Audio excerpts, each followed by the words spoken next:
তৈরি করছি কাঁঠালের কাবাব। কাঁঠাল দিয়ে গরুর মাংস দিয়ে কাবাব। আমি এখানে নিয়েছি অল্প সামান্য গরুর মাংস, কাঁঠাল আর সামান্য একটু বাইন্ডিংয়ের জন্য ছোলার ডাল।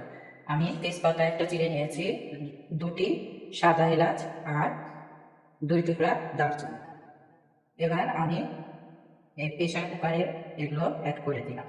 গোটা জিরা দিব 1 টিস্পুন, লবণ 1/2 টিস্পুন, 1/2 টিস্পুন হলুদ পাউডার। এরপরে 1/2 টিস্পুন রসুন পেস্ট, 1/2 টিস্পুন আদা পেস্ট অ্যাড করব। সামান্য পানি অ্যাড করলাম এবং প্রেসারের মুখ আটকে হুইসেল তুলে নিব, এটা শুকিয়ে আসা পর্যন্ত। সো ভিউয়ার্স, এই যে আমি আমার এই কাঁঠালের পজিশন আপনাদের দেখিয়ে দিই। এই যে আমার কিন্তু এই কাঁঠালটা একদম শুকিয়ে গিয়েছে।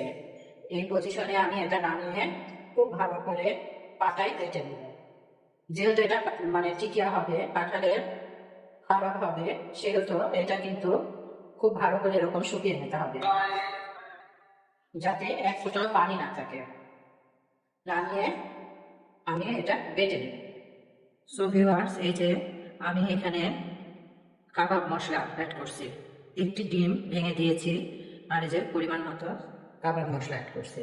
এরপরে আমি রাঁধুনি চাট মশলা 1/2 টিস্পুন অ্যাড করলাম আর আমার ঘরে তৈরি করা গরম মশলা পাউডার 1/2 টিস্পুন অ্যাড করলাম। অ্যাড করছি কাঁচামরিচ কুচি, লেবু অ্যাড করছি, পেঁয়াজ দেব পরিমাণ মতো। ফ্লেভারের জন্য ম্যাগি মশলা অ্যাড করলাম। এবার খুব ভালো করে মাখিয়ে নেব, সব মশলাগুলো যেন এই কাবাবের সাথে সুন্দর করে মিশে যায়। সো ভিউয়ার্স, আমি এই কাবাবটা মাখানোর সময় কিন্তু লবণ চেখে নিয়েছিলাম। আমার লবণ পারফেক্ট এবং ঝালও আমি যেমন খাবো তেমন দিয়েছি। আর হচ্ছে আমি এরকম গোল শেপ করব। আপনারা যে যেরকম শেপ করতে চান করে নেবেন। এবং এবার আমি সবগুলো কাবাব এরকম শেপ করে নিয়ে তারপরে এটা ভাজবো। চলুন তাহলে দেখে নিই। সো ভিউয়ার্স, এই যে আমি চুলায় একটি ফ্রাই প্যান বসিয়ে তেল গরম করে নিয়েছি। এরপর আমি একটা একটা করে অ্যাড করবো। এরপরে এই কাবাব ভালো করে উল্টে পাল্টে একদম ব্রাউন কালার করে ভেজে নেব। সো ভিউয়ার্স, এই যে আমার এই কাবাবগুলো কি সুন্দর ব্রাউন কালার হয়ে গিয়েছে। এই পজিশনে আমি এটা উঠিয়ে আমি পরিবেশন করব।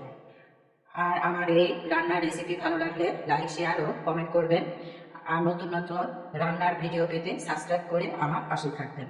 আজ এখানে, আল্লাহ হাফিজ।